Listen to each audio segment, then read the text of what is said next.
Hi hello నమస్తే welcome to our channel Telugu రాజ్యం. నేను మీరామ్. అన్స్టాపబుల్ సీజన్ 4 స్టార్ట్ అయ్యి గత ఒక 2 నెలలు అవుతుంది. అయితే దీనికి సంబంధించి కొద్ది రోజుల నుంచి ఒక మంచి సినిమాలతో కానీ మంచి ప్రోగ్రామ్స్తో చాలా బాగా రన్ అవుతుంది. అయితే ఇందులో భాగంగా సంక్రాంతికి రాబోతున్నటువంటి చిత్రాలకు సంబంధించి డాకు మహారాజ్ దీనికి ప్రమోషన్ భాగంగా బాబీ కొలే అయితే ఈ ఈవెంట్లో పాల్గొనడం జరిగింది. అయితే ఈయన చేసినటువంటి గత చిత్రాలు ఏవైతే ఉన్నాయో ఒక 5, 6 తీశారు ఈయన.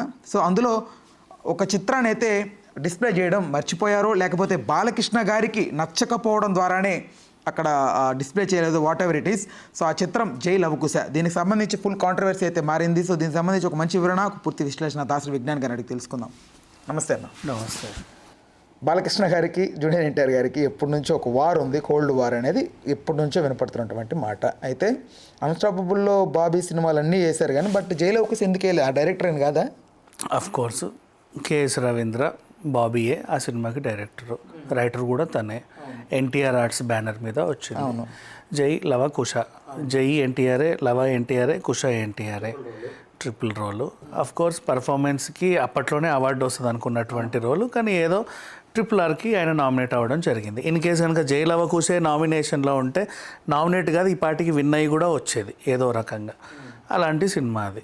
సో ఈ సినిమా గురించి మాట్లాడుకోవాలంటే బోలెడు మాట్లాడుకోవాలి. ఇప్పుడు బాలయ్య గారి దగ్గర మనం ఎన్టీఆర్ గారి ప్రస్తావన అంటే వాళ్ళ కుటుంబంలో ఎవరైనా ప్రస్తావన తెస్తే దాని గురించి చాలాసేపు మాట్లాడాలి. ఆ ఎపిసోడ్లో వాళ్ళకున్నంత వరకు టైం పరిధిలో అది ఏదో అలా అలా గబగబ వెళ్ళిపోయింది అంతే. దానికి మనం ఇది చేయాల్సిన అవసరం ఏముంది? ఇప్పుడు కంపారిటివ్లీ అన్ని సినిమాలతో పోలిస్తే బాబీ గారి చిత్రాల్లో one of the key role play చేసినటువంటి చిత్రం జై లవకుశ. అవును.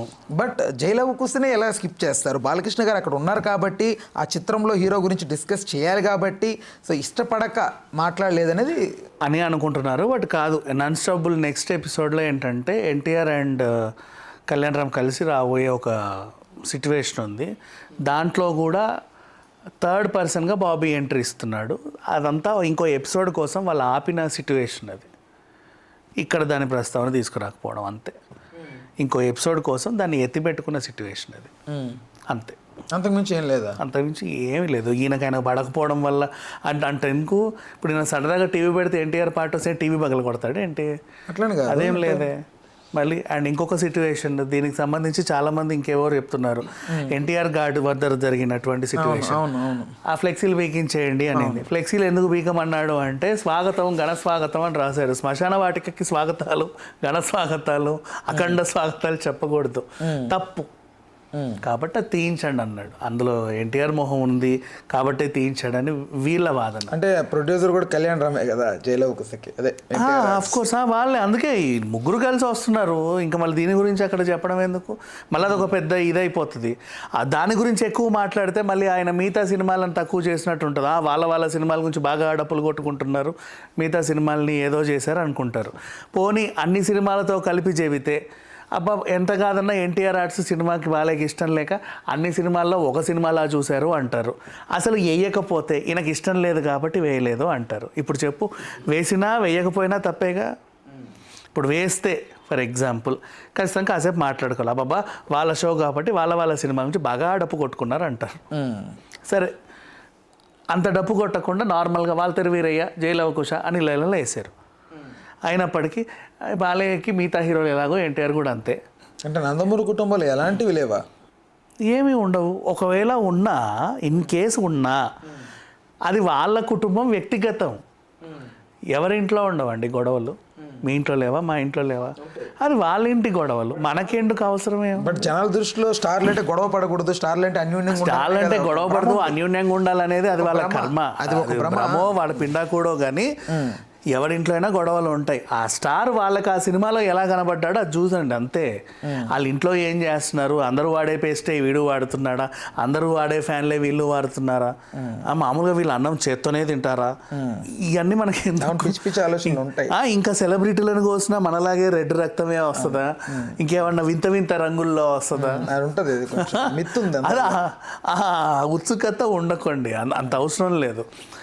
బేసిక్గా చెప్పాలంటే ఇన్ కేసు గొడవలు ఉన్నా అది వాళ్ళ వ్యక్తిగతం అంతే. అందరి ఇళ్లలోనే అంతే. నిన్న మంచి వాళ్ళ విష్ణు ఇంట్లో గొడవ జరగల, అది నాకు సరే, అది వాళ్ళ పర్సనల్.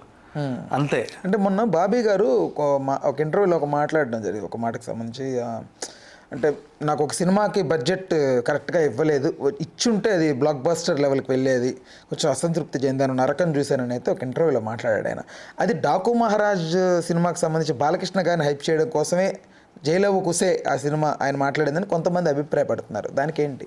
మేబీ ఇన్ కేసు ఒకవేళ ఆయన అసంతృప్తి పడ్డా ప్రతి డైరెక్టర్కి ఉంటుంది, ఈ సినిమా ఇంకొంచెం పెడితే ఇంకా బాగుండేది అని. అంతెందుకు బింబిసారా ఉంది ఫర్ ఎగ్జాంపుల్, అరే ఈ సినిమా చాలా బాగుంది, చాలా బాగా హిట్ అయింది, ఇంకో రూపాయి ఎక్కువ పెడితే విఎఫ్ఎక్స్ ఇంకా బాగా చేయొచ్చు కదా అన్న అభిప్రాయం చాలామందిలోనూ ఉంది.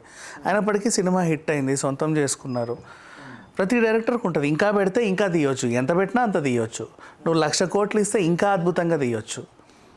ఇప్పుడు ముఫాసా లయన్ కింగ్ లాగా వీళ్ళ మొహాలు సృష్టించి కూడా తీయొచ్చు, కొత్త హీరో కొత్త ఫేస్లను సృష్టించవచ్చు, వాళ్ళు ఉన్నా లేకున్నా కూడా. ప్రతి ఒక్కరికి ఉంటుంది, కొరిపెళ్ళైనా అంతే, ఎంత పెడితే అంత ఘనంగా తీయొచ్చు. అరే ఎక్కడో అక్కడ చిన్న డిసాటిస్ఫాక్షన్ ఉంటుంది ప్రతి మనిషికి. బాబీ కూడా మనిషే కాబట్టి ఆయనకు ఉంది ఆ డిసాటిస్ఫాక్షన్ అంతే. దానికి ప్రత్యేకించి ఏదోలా చూడాల్సిన అవసరం లేదు. బాలకృష్ణ గారు ఇంప్రెస్ చేయడానికే కావాలని, ఈయనని ఇంప్రెస్ చేయడానికి ఆయన అట్లా ఆయన ఇబ్బంది కలిగినట్టుగా, ఎన్టీఆర్ ఆర్ట్స్ తరపు నుంచి ఇబ్బంది కలిగినట్లుగా, కొంచెం ఆయన నరకం చూసినట్లుగా ఇలా మాట్లాడారు. ఒకరిని ఇంప్రెస్ చేయడానికి ఇంకొకరిని బ్లేమ్ చేయాల్సిన అవసరం లేదు. ఫస్ట్ ఆఫ్ ఆల్ నువ్వు ఇతన్ని ఇంప్రెస్ చేస్తే చాలు, నువ్వు ఇంప్రెస్ చేయాలి, కావాల్సింది ఇంప్రెస్ చేసుకో. ఇంకొకరితో పోల్చి వాళ్ళని డీఫేమ్ చేసి ఫేమ్ చేయాల్సిన అవసరం లేదు. సో అట్లా ఏం జరగదు. జస్ట్ వీళ్ళు డాకు మహారాజ్ ప్రమోషన్ కోసం అక్కడికి వచ్చారు, చాలు. డాకు మహారాజ్ ప్రమోషన్స్, ఇంకేం కావాలి?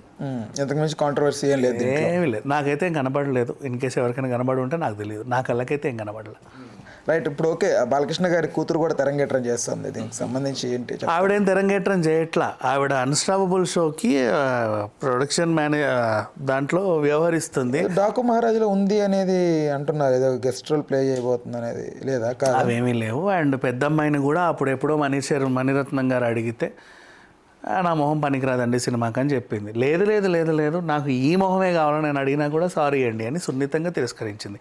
చిన్నమ్మాయికి యాక్టింగ్ మీద ఇంట్రెస్ట్ ఉంది, అద్దంలో మొహం చూసుకొని యాక్టింగ్ చేసేది, ఈ పిల్ల యాక్టర్ అవుతుందేమో అని చెప్పి ఆయన కూడా అనుకున్న సందర్భాలు ఉన్నాయి. కానీ తను పర్ఫెక్ట్ బిజినెస్ ఉమెన్ అయ్యింది. వాళ్ళిద్దరు కూడా ఆయా రంగాల్లో చక్కగా ఉన్నారు. He is well satisfied. ఇప్పుడు నెక్స్ట్ అబ్బాయి వస్తున్నాడు అంతే.